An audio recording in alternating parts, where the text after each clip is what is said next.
Bienvenue dans Marketing pour Podcasters, une émission présentée par LilyCast qui parle de marketing et de podcast. Nous invitons à chaque épisode une podcasteuse ou un podcasteur francophone qui nous présente la construction de son audience et l'évolution de son podcast. Vous pouvez retrouver nos émissions sur le blog de LilyCast qui vous propose de découvrir la production de podcasts et l'importance de la stratégie marketing. Bonjour à tous et à toutes, bienvenue dans un nouvel épisode de Marketing pour Podcasters, l'émission qui parle de marketing et de podcast. Aujourd'hui, nous recevons Alex Grardel qui a lancé son podcast Pèlerinage américain en septembre 2020. Bonjour Alex, comment allez-vous ? Très bien, et vous? Merci de me recevoir. Ça va, on est content de vous recevoir aujourd'hui. Est-ce que pour démarrer cet épisode en quelques mots, vous pouvez vous présenter et nous dire pourquoi vous avez démarré Pèlerinage américain ? Oui, alors aujourd'hui j'ai 32 ans et il y a 2 ans, après 4 ans dans le groupe Havas, donc j'étais en marketing, je faisais beaucoup de stratégies de création de contenu et j'avais envie de créer mon propre contenu. Et il se trouve que j'avais déjà traversé plusieurs fois les États-Unis en stop et à chaque fois je collectais des histoires assez sympas. Et je me suis dit, pourquoi pas cette fois prendre 6 mois, mon micro, mon sac à dos et partir retraverser les États-Unis en stop sur un thème qui m'était cher, c'est les communautés de fans. Puisque aux États-Unis, il y a une certaine particularité. Par exemple, les fans d'Elvis, il a beau être mort depuis des années, eh bien, il y a 600 000 personnes qui vont sur sa tombe chaque année. Et c'est pareil pour beaucoup d'icônes américaines. Ce phénomène m'intéressait. J'avais envie de partir rencontrer des communautés partout aux États-Unis. D'accord, donc c'est comme ça que vous êtes venu l'idée de ce podcast-là. Quel accueil avez-vous reçu au final après les premiers épisodes quand vous êtes lancé ? Eh bien, l'accueil a été très bon. L'idée du podcast, c'est de faire un podcast qui soit à la fois culture et aventure. Donc, l'idée, c'est d'utiliser l'aventure pour permettre aux gens de comprendre la culture américaine.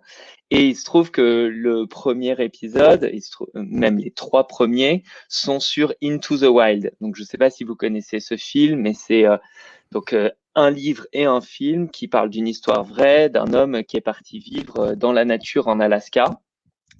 Et il se trouve que là où il a vécu, dans un bus abandonné en pleine nature, eh bien, des gens continuent d'aller chaque année braver la nature sauvage pour faire leur pèlerinage là-bas. Et donc, moi, j'ai fait ce pèlerinage-là. Et il se trouve qu'il y a une véritable communauté de fans partout dans le monde, et spécialement en France, qui est intéressée par Into the Wild. Et donc, ça a été assez, entre guillemets, facile chez cette communauté et d'atteindre des premiers chiffres très intéressants. Par rapport à ces premiers chiffres, quand on parle plutôt d'audience, comment est-ce que vous direz que vous avez atteint peut-être le premier chiffre symbolique qui est celui des 100 auditeurs, 100 premiers auditeurs ? En fait, j'avais déjà communiqué tout au long de mon voyage. Et les podcasts, je les ai sortis 1 an après mon départ, puisque le voyage a duré 6 mois et après, il a fallu 6 mois pour faire le montage et l'écriture des podcasts. Et donc, j'avais déjà eu 1 an pour créer ma communauté et il a suffi que je dise que le podcast sortait pour toucher les 100 premiers auditeurs. Ah, c'est super. Donc, vous aviez un public qui vous connaissait avant même que vous ayez diffusé vos podcasts. Et par rapport à cette communauté-là, ce public qui vous écoute aujourd'hui, après quelques mois d'existence, comment est-ce que vous le définiriez ? Alors, eh bien, c'est pour beaucoup des passionnés des États-Unis. Il y en a pas mal qui vivent d'ailleurs là-bas, qui sont expats. Après, il y a beaucoup de Français aussi, enfin, qui vivent en France. Ils ont essentiellement entre 25 et 35 ans. Et donc, en fait, ils sont sensibilisés à cette histoire qui est un peu la mienne aussi, donc de reconversion, de se dire, j'avais envie de partir avec mon micro pendant 6 mois aux États-Unis et du coup, qui s'identifient pas mal à moi. D'accord, très bien. Et au niveau de votre public, est-ce que vous vous attendez à ce qu'il change, à ce qu'il évolue ? Vous êtes lancé en septembre là. Est-ce que vous pensez que, par exemple, en 2021, vous allez toucher de nouvelles personnes, un nouveau public ? Déjà, j'espère que ceux qui me suivent déjà continueront à me suivre. Ce qui en soi n'est pas gagné, puisque c'est pas parce qu'on est intéressé par Into the Wild qu'on est intéressé ensuite par Elvis ou par Martin Luther King. Donc il y a toujours ce challenge de faire en sorte que les gens écoutent les nouveaux épisodes, mais c'est aussi une chance pour moi, puisqu'en fait, je peux toujours aller, entre guillemets, taper dans de nouvelles communautés. C'est-à-dire que ceux, donc j'ai parlé d'Into the Wild, eh bien, ceux qui aiment plutôt la musique, eh bien, l'épisode sur Jim Morrison, sur Elvis ou sur Janis Joplin, ça me permet d'aller toucher de nouveaux auditeurs. Tout en restant autour de la culture américaine, j'imagine. Donc c'est Exactement. super. Et si l'on parle un peu plus maintenant, côté plus marketing, promotion de ce podcast, je sais que vous avez travaillé pendant 4 ans en stratégie marketing avant de devenir plutôt créateur de contenu. Et je voulais vous poser la question, c'est à quel type de marketing vous avez recours quand vous faites la promotion de votre podcast?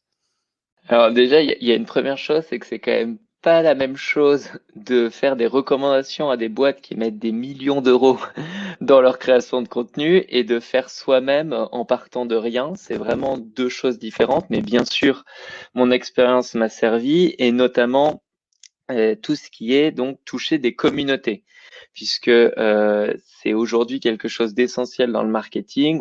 On va pas parler d'une seule cible, on va réfléchir aux différentes communautés qu'on veut aller toucher, notamment en passant par des influenceurs, par exemple.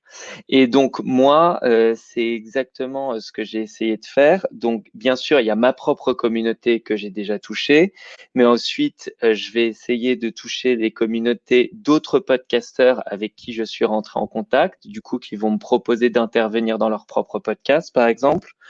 Ou alors ensuite, je vais aller toucher donc les communautés propres à chaque icône américaine. Et puis parfois aussi, j'essaie de rajouter des invités pour pouvoir donc les interviewer et bénéficier de leur propre communauté. Et ça, pour moi, c'est le vrai enseignement. Et ensuite, sur ma propre communauté à moi, il y a l'idée de leur parler, leur demander des feedbacks. Par exemple, il y a 2 jours, j'ai posté une photo puisque c'était l'anniversaire de la mort de l'auteur John Steinbeck. Et donc, j'ai demandé si ça les intéressait que je fasse un épisode aussi sur Steinbeck, étant donné que moi, j'avais le matériel, c'est-à-dire que j'ai déjà fait des enregistrements pour lui, mais j'ai fait des enregistrements pendant 6 mois, donc je ne sais pas de ceux qui vont intéresser plus les auditeurs. Et donc, j'ai fait tellement d'entretiens sur tellement d'icônes que je peux pas non plus tout passer dans mon podcast. Donc, c'est parfois utile aussi de demander à l'auditoire ce qui les intéresse le plus. Très bien. Et vous partagez beaucoup de contenu sur l'actualité de vos podcasts?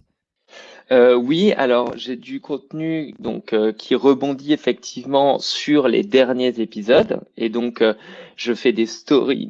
Là où je communique le plus, c'est vraiment Instagram et donc je fais des stories, je fais des posts particuliers et puis après, il se trouve que donc pour pouvoir toucher les communautés dont j'ai déjà parlé, eh bien quand c'est l'anniversaire de la naissance ou de la mort d'une des icônes, eh bien là, ça me permet de refaire un post pour rappeler aux gens qu'il existe un podcast sur Jim Morrison, par exemple.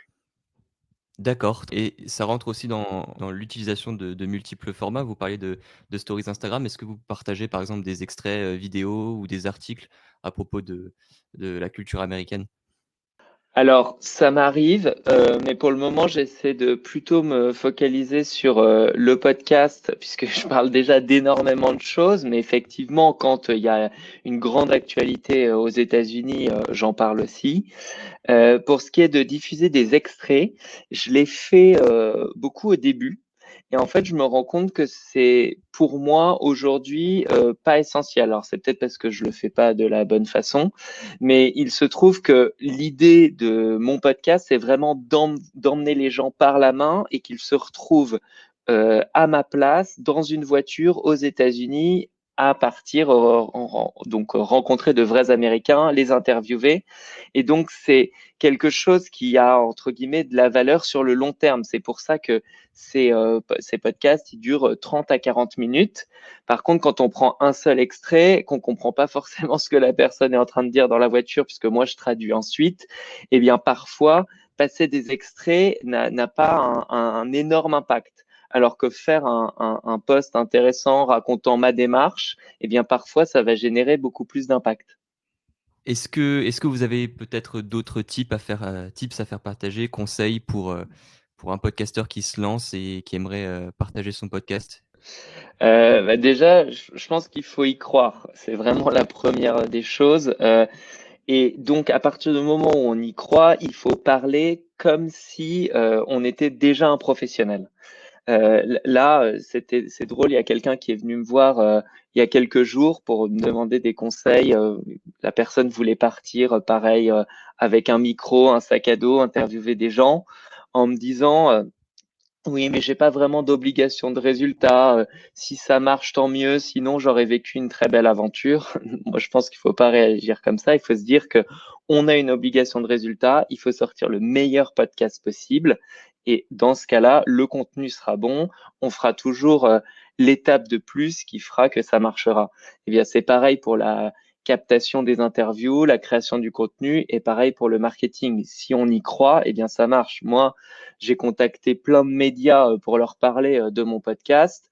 Eh bien, j'avais beau être personne sur le papier, eh bien à la fin, j'ai réussi à passer sur France 3, RTL, dans Elle, dans la story des Échos, qui est un des podcasts les plus écoutés en France. Donc voilà, l'idée c'est vraiment qu'il faut y croire. Et peut-être comme, dernière question, quelle est la prochaine étape pour, Pèlerinage américain? Eh bien, écoutez, donc là, j'ai sorti 12 épisodes et il en reste encore une bonne vingtaine. Donc, comme je l'ai dit, ça dépendra un petit peu des, de ce que le public me dira, quelles icônes, pardon, de quelles icônes ils veulent avoir l'histoire ou non.